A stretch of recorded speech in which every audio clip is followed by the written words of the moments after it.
I'm Stelly. Hi, I'm Gavin. And this is episode 1 of SpongeBob SquareCast, a SpongeBob SquarePants podcast. Well done. That was take 5. I shouldn't be saying that, should I?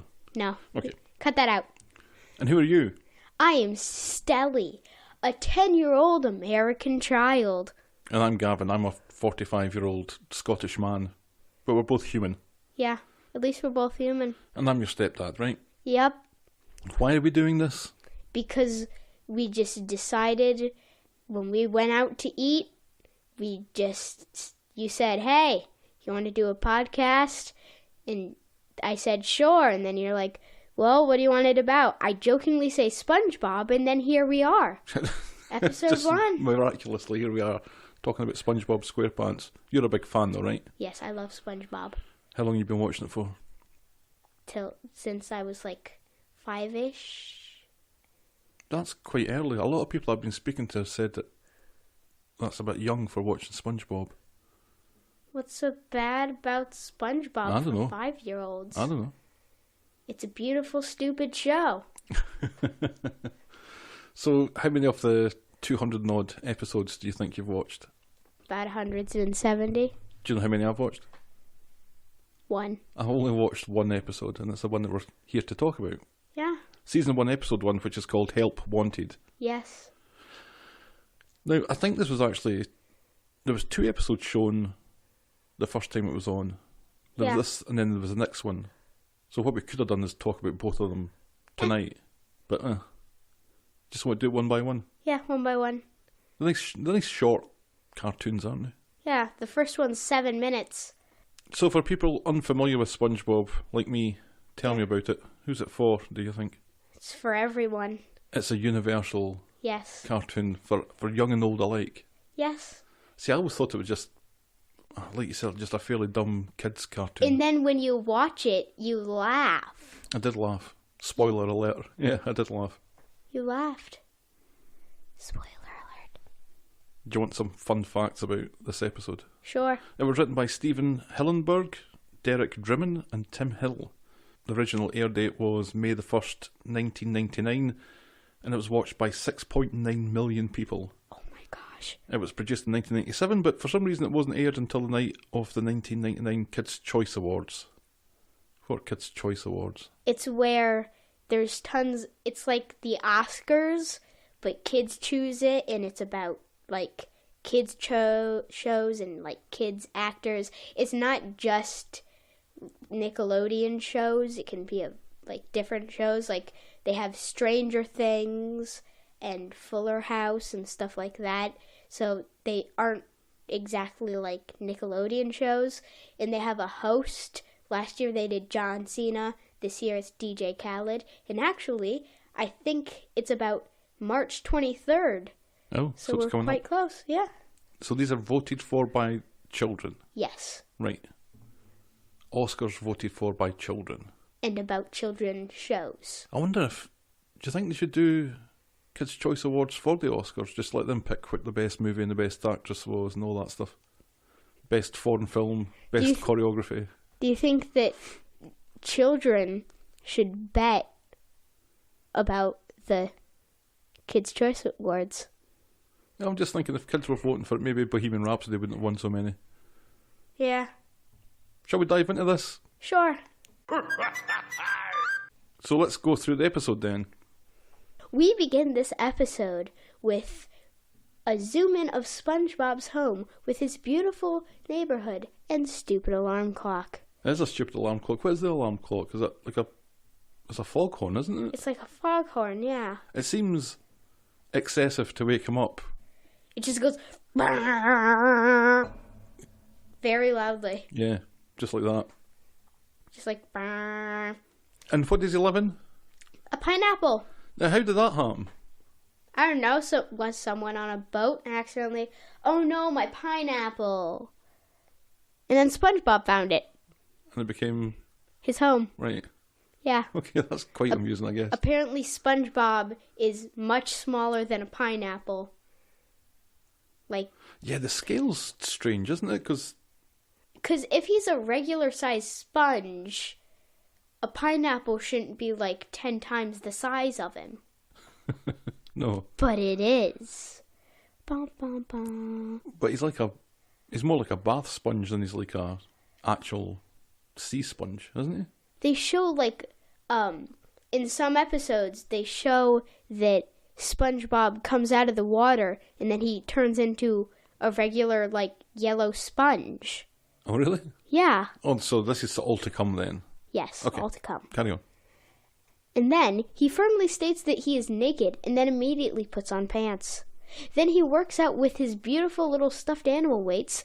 Hashtag the struggle is real. Now, that was quite funny because it looked like he was really struggling to lift them until he dropped them. And then they squeak when they land and they don't look like they weigh very much at all. And he can pick up Gary the snail, but he can't pick up 2 stuffed animals. And did Gary the snail meow? Sure. I thought he did. And I heart pain in the background because we all know the stuffed animals are so hard to lift. Do we know who lives next door to SpongeBob in the Easter Island head house? Squidward. Oh, really? Lives next door to him? Yeah. I got the idea that they don't get on. They don't. Okay. Okay. I'm ready, SpongeBob states. As he goes all around, I'm ready. Patrick cheers him on. Then he admires the Krusty Krab, the most beautiful restaurant, which serves Krabby Patty. He desperately wants to be a worker there. Yeah, that's the finest establishment ever established for eating and home to the Krabby Patty. Yeah. He leaves saying he can't do this. Then Patrick comes and stops him, stating that he should go back and stinking get the job. I'm ready. Then we have the best scene where Squidward is washing off Loser, pointing to Squidward. That was hilarious. So there's graffiti on the side of the restaurant. It's been a picture of Squidward. And then Loser pointing at him. Yeah, it was hilarious. I laughed out loud at that. Squidward trying desperately to stop SpongeBob from getting the job and to take away the help wanted sign. He's pleading to Mr. Krabbs. Then SpongeBob comes in and trips on a nail, goes all over the place, and then oofs right there. Yeah, it bounces around for far longer than physics really allows, but again, that was pretty funny. Then Mr. Krabbs takes one look at SpongeBob, and then Squidward and Mr. Krabbs talk about it in one word. No. Mr. Krabs gives SpongeBob a task. He has to go get a hydrodynamic spatula with port and starboard attachments and turbo drive. Hashtag impossible. Yeah, this is a fool's errand. Squidward, you're terrible, says that to Mr. Krabs, saying, well, technically, that's obviously a good thing. Then 5 lobster buses come, filled with anchovies. Uh-oh. Yeah, is there any significance to the anchovies? They're annoying. Right, okay. Squidward asks for a single file line, and then bonkers. Everything goes bonkers. Then SpongeBob comes to the rescue with his hydrodynamic spatula with port and starboard attachments and turbo drive and serves them all Krabby Patties. Then Patrick comes, orders a Krabby Patty, and then gets blown away with Krabby Patties. You missed the bit out where SpongeBob goes to Bargain Mart. Oh yeah, he goes to Bargain Mart to try and find his beautiful hydrodynamic spatula with port and starboard attachments and turbo drive. And he finds the last one. Yeah. Because apparently it's a thing. Because apparently it's so weird. They only have one in stock. But they do stock them. But Mr. Krabs has imagined this thing that doesn't exist and that actually does exist, and they can just walk into a store and buy it, basically. Yeah. That's pretty funny. Pretty much. So what did you think of this episode? I'll give it a 7 out of 10. 7 out of 10. Yeah. I'll give it a 7 as well, I guess. Now. According to the Washington Post, it's the 3rd best SpongeBob episode ever. Wow. So I don't think I like the fact that this is the 3rd best one, that we're only going to see 2 that are better than that. Because we gave it 7 out of 10. Well, now it is time for fact time. You're going to give us some SpongeBob facts then? Just about the episodes, future episodes and stuff. Oh, future episodes, okay. So, here's a fact for you. Mr. Krabbs has a daughter named Pearl. She's a whale. What? SpongeBob... Wait. You can't just say that and then just move on to the next thing. Yes, he has a daughter who's a whale. Called Pearl. Yes. So, how does that work? It just does. Okay. Also, SpongeBob has parents who appear on the show. His mom looks like a cookie, and his dad kind of looks like a hash brown. And are they supposed to be sponges as well? I don't know. They just have SpongeBob. Also, because his last name's SquarePants.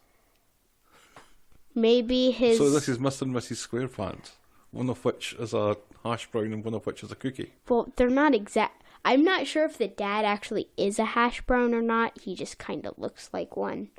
And also, the narrator is not actually French.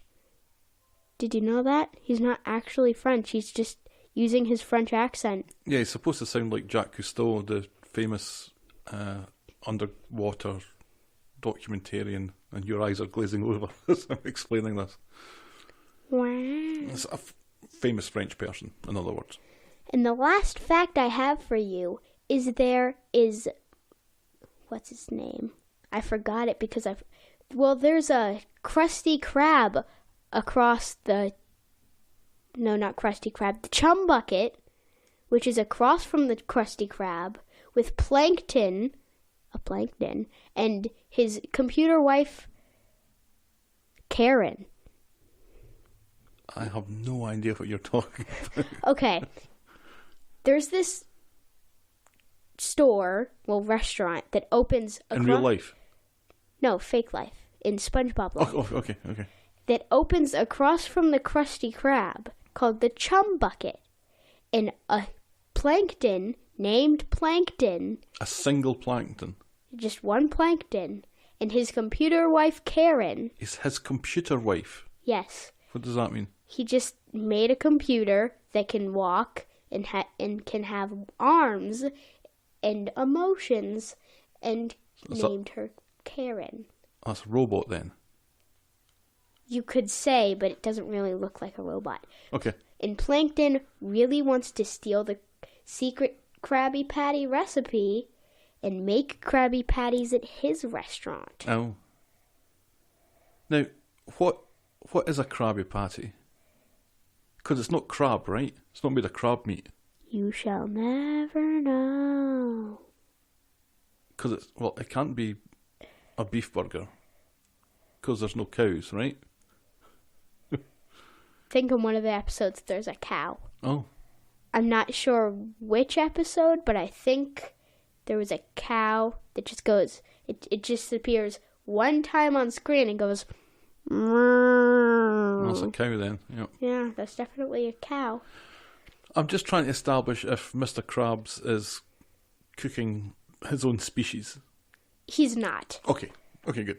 It's called the Krabby Patty because he's a crab. Right. And he just wants to name a patty after him. Okay. And so it'd be like you having a Stelly patty. Yeah. It's not necessarily made from Stelly, it's just... Or like if you had a restaurant called the Gaviano Italiano Burger. Oh, I like the sound of this. It wouldn't be made of you, would it? It would be made of Italian bread and something else. Ooh, how much would you charge for something like that? About $9 a sandwich. That sounds pretty decent, actually. Gaviano Italiano. A Gaviano Italiano. We just randomly think this up as we're talking about Krabby Patties. Mm-hmm. That's how things happen. The reason they have this... I'm quitting my job. I'm making the Gaviano Italiano something real. You can go to, like, Arby's restaurant. Well, Eatin' Rap's Craft Cone. You can go and ask Arby, hey, Make the Gaviano or Charliano. It'll be really good. I could speak to Chef Dan and he'd do that. Yeah. If you don't know who Chef Dan or Arby is, you don't need to. They're humans. That's all you need to know. Yep. Yeah. You know something about Chef Dan. That he keeps on. Well, that he's a chef.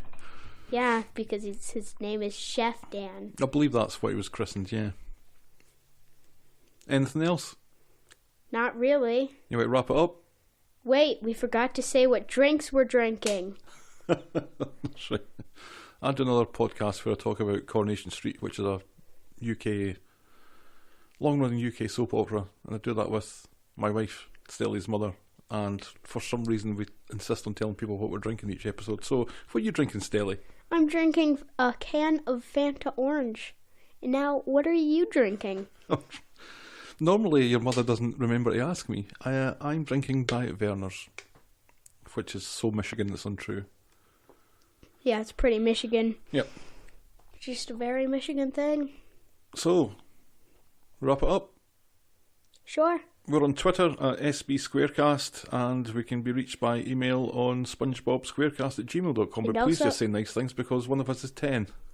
Yeah, please say nice things, or else I will cry. Also, do not get us mixed up with SpongeBob SquareCast. Oh, that's right. We discovered this morning, thanks to my friend Steve, who does the artwork for the podcast, that there is another SpongeBob. Or there was another SpongeBob SquarePants podcast, but they seem to have stopped like 6 months ago. And they only did one season of SpongeBob. Yeah. Yeah. I think they managed to get an hour out of it, though. Maybe. We're looking at about 15 minutes, I think. Oh, no. Sing a song. No, don't bother. Okay, thank you for making... Somebody once told me the world was gonna roll me because I ate the sharpest tool in the shed. We'll be back next week. She was looking kinda dumb with her finger and her thumb in the SpongeBob SquarePants shape of an L on her forehead. Bye, everyone. Cause the years start coming and they don't stop coming. Hit with the rules and hit the ground running. Don't make sense not to live for fun.